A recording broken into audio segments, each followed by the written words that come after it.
Hi, my name is KalliSellers, and for the past 3 months, I've been reading The Dark Side of the Mind by Carrie Danes. Carrie Danes is a forensic psychologist who specializes in major crime cases, and she's an advocate for mental health, and she's also a part of the National Center for Domestic Violence. When she wrote this book, her career was slowing down, but this book was about her entire career from her first job to when her cases started to pick up and the crimes started to get more severe. Since the point of view is in past tense, for the most part of the setting is in her brain, but in the stories Carrie Danes tells, the setting switches to wherever her place of work was at the time. Throughout the book, it switched from many places, including jails, hospitals, courtrooms, her home, and mental health facilities, because she also explains what was going on in her life at the time. This shows that she wasn't contained to just one place, and she got to experience so many different people throughout her career. The main character in this book is Carrie Danes because throughout the book it explains all of her perspectives, her emotions, and just her point of view throughout her whole entire career. And it explains what she was going on at the time, what she was going through at the time, such as having stalkers or being overlooked in the workplace for being a woman. And one of the main concepts in this book is that we're all in this together, meaning that the criminals in this book are human too, even if they have done awful things. They are overlooked sometimes as awful people, and sometimes they are, but sometimes they deserve the right to talk to someone about how they feel and advocate for themselves, because at the time of the crime they could have been going through things that actually were diseases, and that doesn't excuse what the crime that they committed, but also explains why they might have committed the crime. This book was beneficial for me to read because it showed me that in order to do their job correctly, forensic psychologists cannot overlook people by the crimes they have committed in the past, but at what initially caused them to even think about committing these crimes. For example, in this book,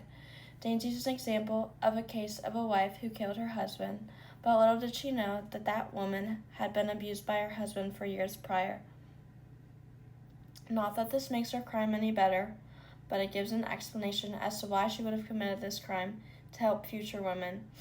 to prevent this from happening to them as well. After reading this book, it led me into my topic of forensic psychology,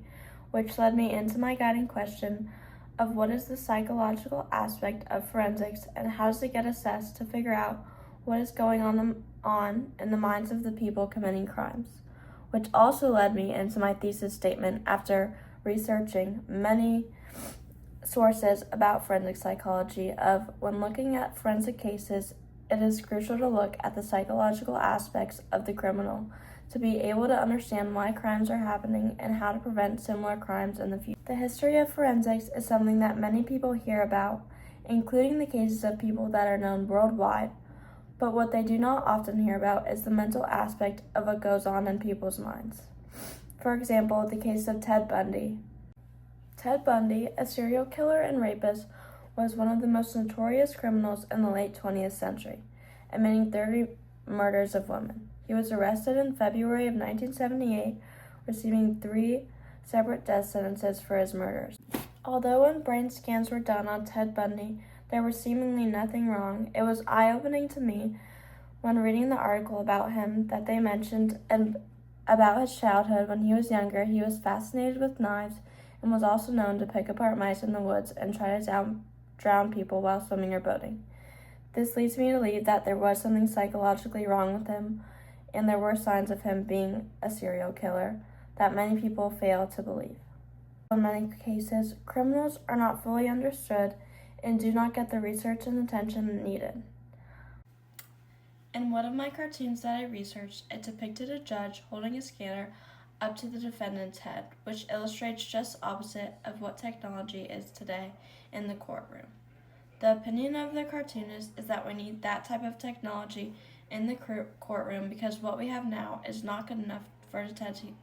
detecting whether a defendant is guilty or not, just based off prior knowledge and what the defendant says or what the defendant doesn't say. This cartoon shows just how easy studying the brain could be if we just put in the right research that we need, but we fail to do that.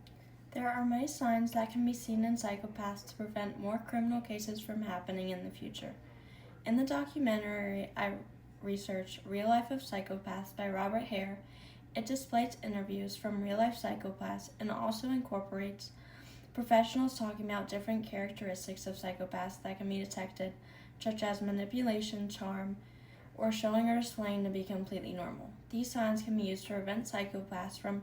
committing crimes and creating harm, even if the percentage of them is small.